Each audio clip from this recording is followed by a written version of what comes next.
النهارده هعمل فتة سوري. بس هعمل في الفيديو ده تومية سوري في فيديو منفصل، وهعمل باقي الفتة في فيديو تاني. عندي هنا حلة على النار، هحط فيها 3 معالق نشا وكوباية مية. هقلب فيهم كده لحد ما النشا يدوب. طبعا البوتاجاز شغال،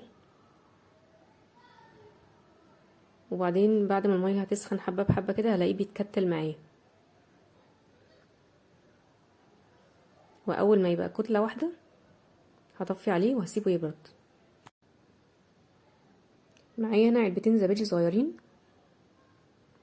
وعليهم معلقتين مايونيز كبار. هحط عليهم معلقة توم كبيرة،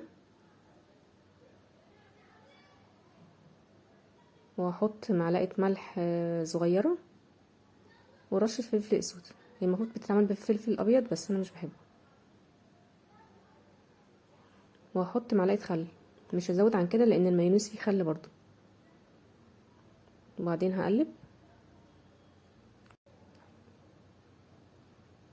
وبعدين هحط النشا اللي انا سبته يبرد. هقطعه حتت كده بالسباتشولا وهحطه وهقلبه كده تقليبه. وبعد كده بقى هضربه بالهاند بلندر. هي ممكن تعمل في الكبة عادي، ممكن تعمل في الخلاط عادي، بس انا اسهل لي انا ان انا اعمله بالهاند بلندر. اخر حاجه هحطها الزيت.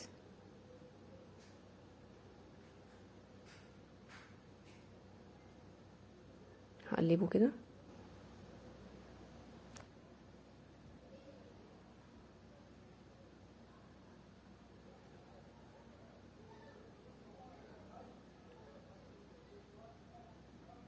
هضربه كويس بالهاند بلندر، مش هسيب فيه اي تكتلات. وهنا خلصت. هنا هحطه في طبق كده.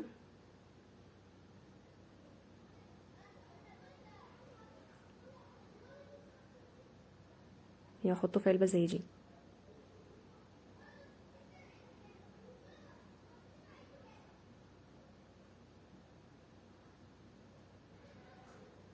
وكده بقى خلصت، الطماطم جاهزه معايا.